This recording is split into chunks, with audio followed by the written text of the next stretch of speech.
लेकिन उस बाहर के आवरण के ऊपर जो सिर्फ ध्यान रखता है वो चूक जाता है उस महत्वपूर्ण केंद्र को जहां से जन्मों जन्मों तक की यात्रा चलती है। यानी भगवान शिव शंभू क्या कहते हैं, दो जगत है, एक तो शरीर का जगत है, दूसरा आत्मा का जगत है। शरीर तो मरते रहता है, शरीर तो नष्ट होते रहता है। अगर किसी इंसान की उम्र 50 साल की है, 50 साल की उम्र अगर है तो कम से कम जन्म से लेके अभी तक 7 बार जन्म ले चुके हैं, 7 बार। प्रत्येक 7 वर्ष में 100% हमारा शरीर बदल जाता है, 100%। हम मर जाते हैं फिर से जीवित होते हैं। लेकिन उस 7 वर्ष में अनेकों कोशिकाएं मरती हैं और दूसरी जीवित होती हैं। इतनी तेजी से ये घटनाएं घटती है कि हमें पता भी नहीं चलता।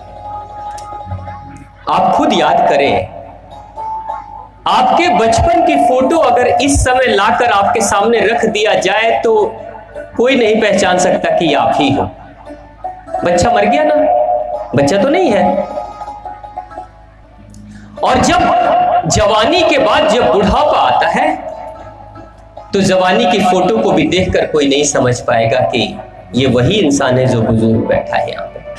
यानी हमेशा निरंतर हम नया जन्म ले रहे हैं, निरंतर हम नए जीवन को जीने की कोशिश कर रहे हैं। मां आद्य शक्ति, मां भगवती, मां जगदम्बा परम्बा क्या कहती है,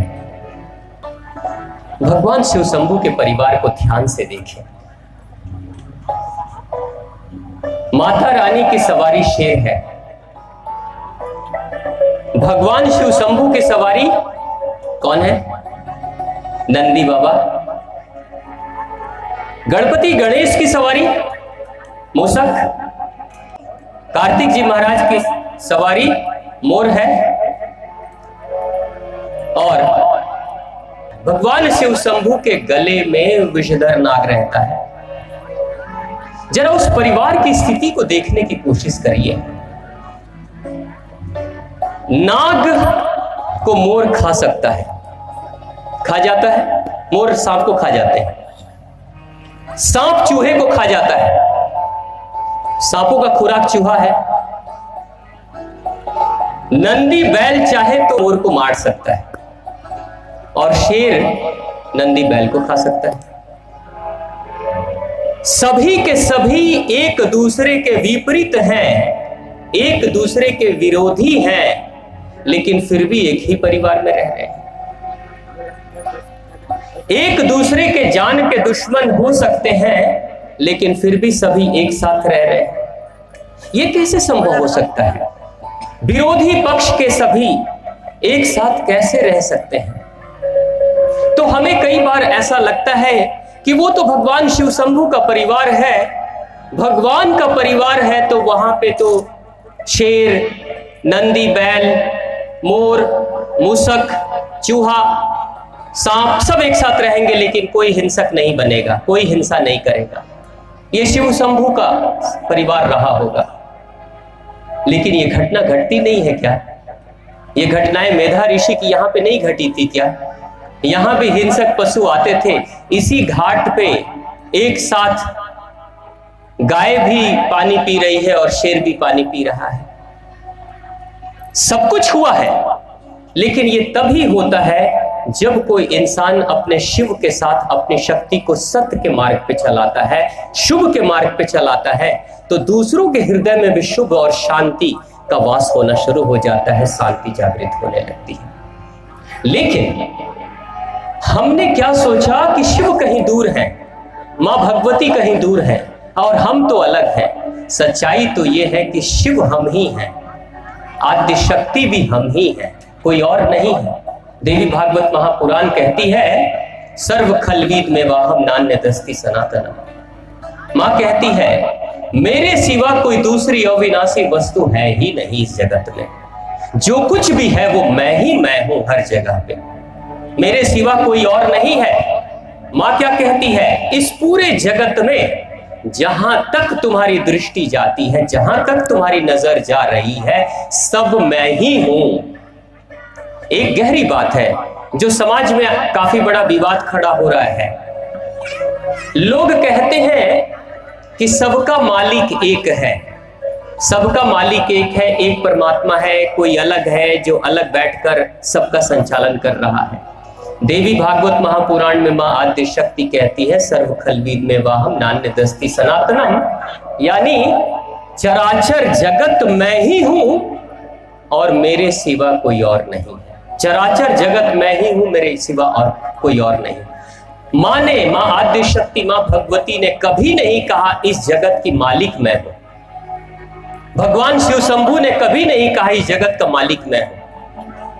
वो कुछ और बात कहते हैं। वो क्या कहते हैं? ये जगत ही मैं ही हूं, ये जगत मैं ही हूं, मैं मालिक नहीं हूं। जगत होना और मालिक होना में बहुत गहरा रहस्य है। आप अगर अपने घर के मालिक हैं तो एक दिन रिश्तेदारी में घर छोड़कर दूर नहीं चले जाते? जाते हैं कि नहीं? आपका घर पीछे रह जाता है और आप कहीं और चले जाते हैं। यानी मालिक अपने संपत्ति से दूर हो सकता है। अगर कोई कहता है सबका मालिक एक है, इसका मतलब इस दुनिया को कभी भगवान छोड़कर कहीं और जो मालिक है वो चला जाता होगा। मां क्या कह रही है? मैं ही प्रकट जगत हूं, मैं मालिक नहीं। यानी ये जो वृक्ष खड़े हैं, ये जो घास लगी है, ये जो मिट्टी है जिस पे हम बैठे हैं, ये जो बादल है, जो कल कल बहती हुई नदी की धारा है, जो चिड़ियों की चहचहाट है, ये जो बच्चे बैठे हैं, ये माताएं बैठी हैं, आप सभी बड़े बैठे हैं, ये कौन है? सब मां ही है, सब शिव शंभू ही है। शरीर शिव शंभू का है और इस शरीर में प्राण रूपी जो चेतना बह रही है वो मां आद्य शक्ति की चेतना है। इसलिए कहते हैं शिव शक्ति का मिलन। आप भी शिव शंभू हैं, आप भी मां पार्वती हैं। आपके शरीर में कौन रहता है? 5 भूत रहते हैं आपके शरीर में। डरना मत। कहते हैं ना भूतनाथ भगवान शिव शंभू को। भूतनाथ का मतलब क्या? हमने क्या सोच लिया? वो लंबे लंबे बाल वाले भूत, वो 4-10 आंखों वाले भूत, खून टपकाते हुए भूत, टेढ़े मेढ़े दांत वाले भूत। अरे भूत नहीं, उनको पंच महाभूत कहा गया है। पंच महाभूत अग्नि, जल, वायु, आकाश और पृथ्वी के देवता हैं भगवान शिव शंभू। पंच महाभूत के स्वामी हैं। तो हमने क्या समझा कि वो भूत पिचास वाले भूत नहीं, पंच महाभूत के स्वामी हैं, प्रकृति के देवता हैं, इसलिए प्रकृति के बीच में रहते हैं। अब जरा सोचिए, हमारा शरीर भी तो उसी पंच महाभूत से बना है। हमारे शरीर में क्या है? जल है, अग्नि है, वायु है, आकाश है और पृथ्वी है ना सब कुछ। अग्नि ऐसी होती है जो जलाकर जल को भस्म कर दे और वाष्प बनाकर उड़ा दे। अग्नि ऐसी होती है। पृथ्वी ऐसी है, अगर वो घेराबंदी कर दे तो पानी के प्रवाह को रोक दे। यानी जल का विरोधी अगर कोई है तो वो पृथ्वी है। वो बांध बना देती है, रोक देती है। हम भी नहर बनाते हैं, बांध बनाकर जल को रोक देते हैं। तो हमारे अंदर पृथ्वी है जो विरोधी है जल के, हमारे अंदर अग्नि है जो विरोधी है जल का, हमारे अंदर आकाश है जो निगल ले सबको। आकाश ऐसा है जो अग्नि को भी निगल लेता है, जो जल को भी निगल लेता है, जो वायु को भी निगल लेता है, सबको निगलता है। वो आकाश है, सबको समेट कर रखता है, वो आकाश तत्व है। हमारे अंदर वायु है। वायु वो है जो जल को सुखा दे, यानी जल का विरोधी है, वो जल का दुश्मन है, सुखा दे वायु। आपके घर में कपड़े पसारते हो, गीले कपड़े को छाह में भी पसार देते हो, तब भी सिर्फ हवा बहते रहती है तो सारा पानी उड़ जाता है। यानी वायु दुश्मन है जल का और जल भी दुश्मन है वायु की। मिट्टी, पृथ्वी ऐसी है, जलती हुई आग के ऊपर अगर आप मिट्टी डाल दो तो आग बुझ जाएगी। जितने भी पेट्रोल पंप हैं वहां आप जाएंगे तो बाल्टियों में रेत भर के रखा जाता है। रेत भी तो अंश मिट्टी का ही है, उसी का तो टुकड़ा है। ये जितने पहाड़ पत्थर चट्टान सब पृथ्वी तो है। तो आग को बुझाने के लिए हम रेत का इस्तेमाल करते हैं। यानी मिट्टी, हमारे शरीर की मिट्टी ऐसी है जो आग को बुझा डाले, पानी को रोक दे। और मिट्टी से जब घर दीवार बनते हैं, जब घर के चार दीवारी बनाई जाती है, तो वायु को भी रोक लिया जाता है। आप जरा सोचिए, एक भी पंच तत्वों में जो एक दूसरे का मित्र हो, दोस्त हो, प्रेमी हो कोई है? सब एक दूसरे के विरोधी हैं। लेकिन पांचों के पांचों एक साथ ही रहते हैं, हमारे शरीर में एक साथ रहते हैं। भगवान शिव शंभु मां पार्वती से क्या बता रहे हैं, क्या समझा रहे हैं? देखो देवी, विरोधी प्रवृत्ति की सारी चीजें एक साथ हमेशा प्रत्येक इंसान के अंदर रहती हैं उस वक्त तक, जब तक कि वो आत्मा जो परम आत्मा है, परमात्मा का अंश है, जब तक उसकी उपस्थिति रहती है, तब तक पंच महाभूत एक दूसरे के विरोधी होने के बावजूद भी एक साथ तादात्म्य बनाकर चलते रहते हैं और जीवन को चलाते रहते हैं। कथा क्या कहती है? घोड़े 5 हैं, विरोधी हैं, पांचों 5 दिशा में भागने के लिए तैयार हैं, लेकिन लगाम जिसके हाथ में है, रथ के ऊपर जो भगवान कृष्ण जैसा कोई बैठा है, तो विरोधी घोड़ों को भी एक दिशा में लेकर चलाएगा। यानी जो आपकी प्राण की शक्ति है, जो आपकी आत्मा है, वही परमात्मा का अंश है, जो हम सभी के अंदर जब तक आत्मा उपस्थित रहती है, तब तक ये पंच महाभूत एक संभले हुए, सुधरे हुए घोड़े की तरह आराम से जिंदगी रूपी रथ को चलाते रहते हैं। लेकिन जैसे ही आत्मा बाहर निकलती है, मालिक बाहर निकला, वैसे ही अग्नि अग्नि में मिल जाती है, वायु वायु में चली जाती है, पृथ्वी पृथ्वी में मिल जाती है, आकाश आकाश में। सारा बंधन, सारा संधि, सारे समझौते टूट जाते हैं क्षण भर में।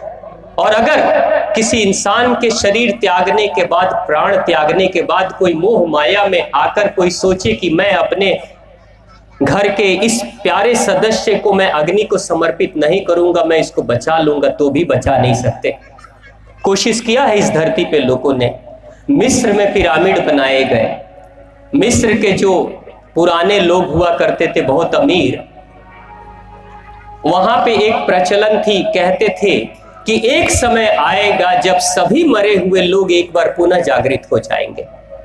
तो पुनः जागृत हो जाएंगे तो वहां पे एक रस्म उन्होंने बनाया, जो अमीर लोग थे, उन्होंने क्या किया कि हम जब जागृत होंगे तो शरीर हमारा इतना सुंदर है, उसी शरीर के साथ जागृत होंगे। तो उन्होंने पिरामिड बनाया, शरीर में खास तरह का लेप लगाया और अपने कब्र में सोने चांदी हीरे मोती सब लेकर, और तब बोला कि मुझे दफनाना, क्योंकि जब जागूंगा तो सोने चांदी भी तो साथ में चाहिए ना फिर जीवन चलाने के लिए।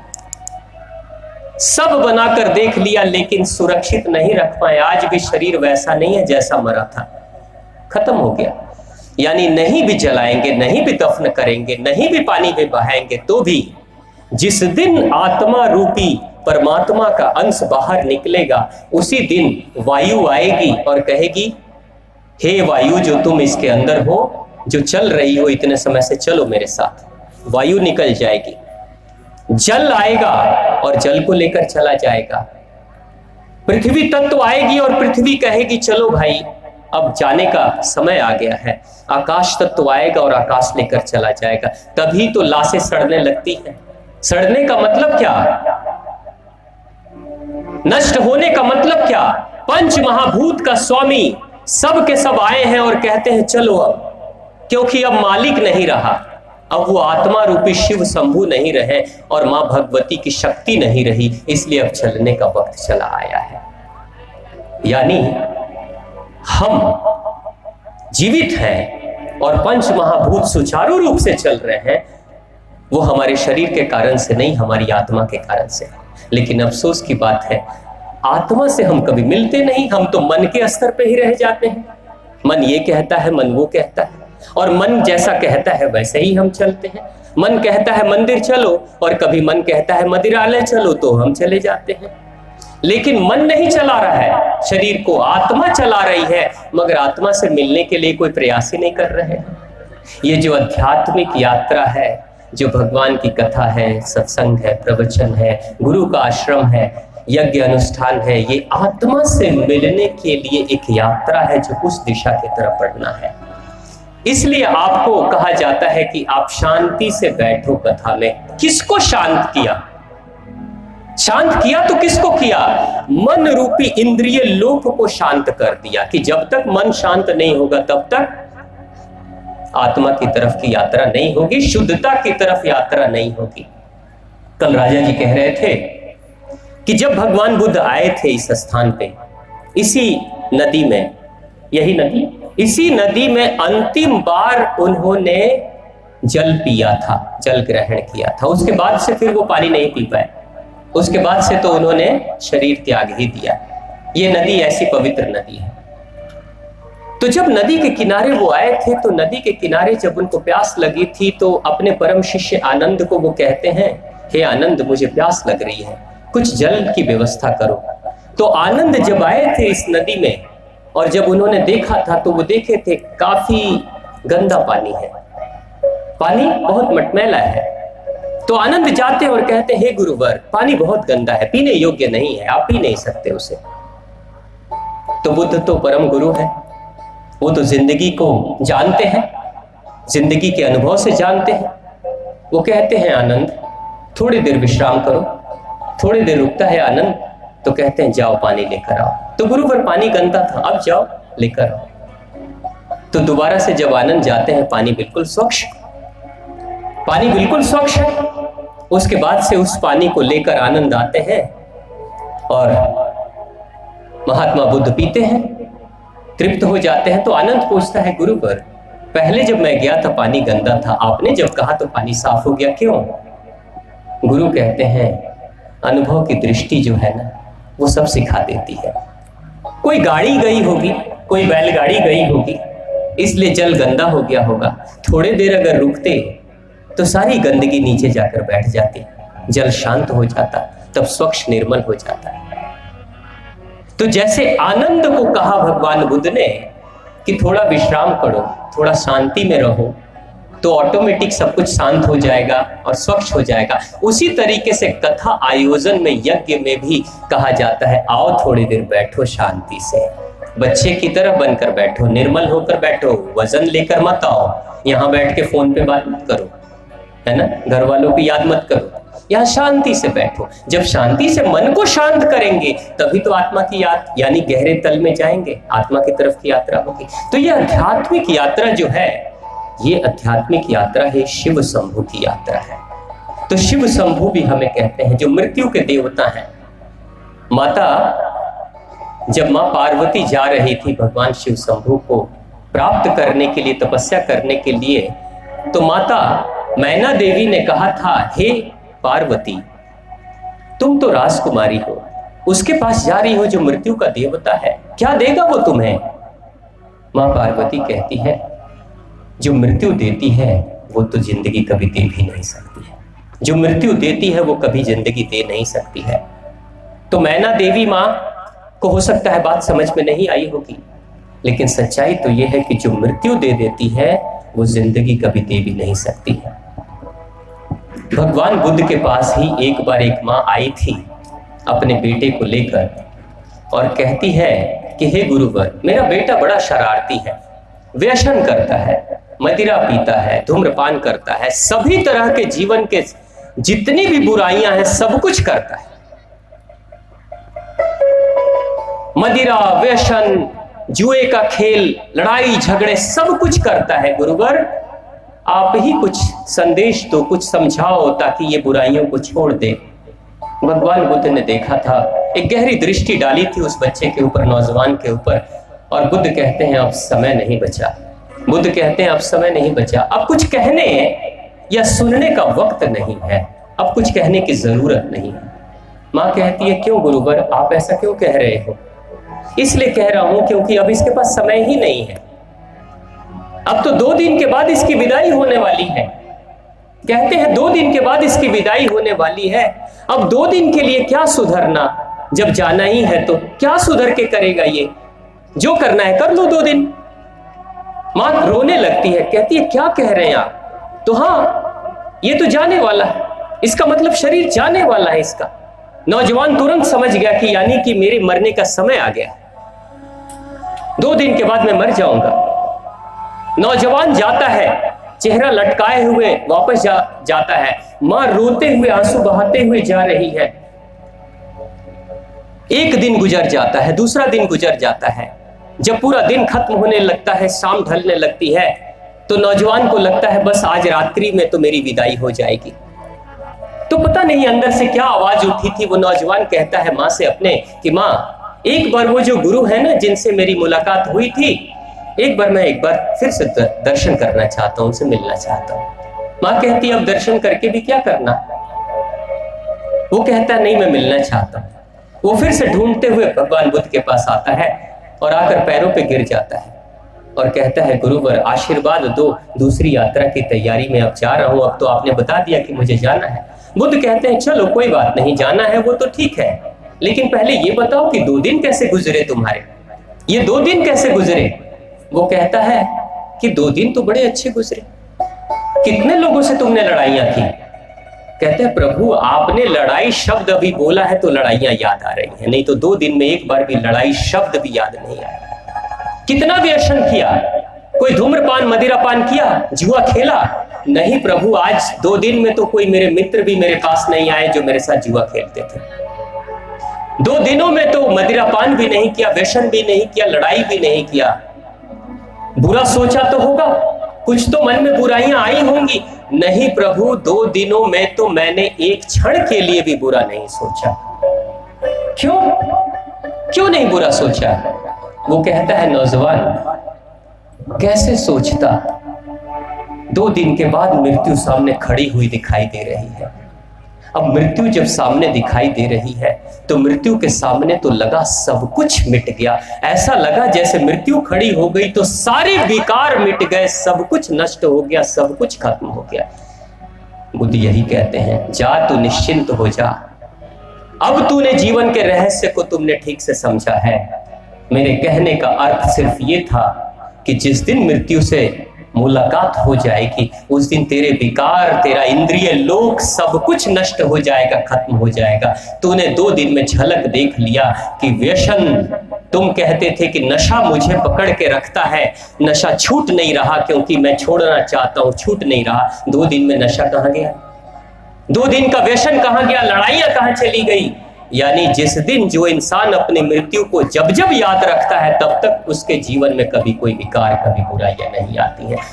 मां पार्वती भी मैना देवी से यही कहती है, मां जब मृत्यु के पास जाते हैं ना तो जीवन के सारे विकार मिट जाते, इसलिए मुझे वो शिव शंभु ही पसंद है, क्योंकि उसके पास जो जाता है वो शुद्ध हो जाता है, परम शुद्ध हो जाता है। बोलिए भगवान शिव शंभु की, मां पार्वती की।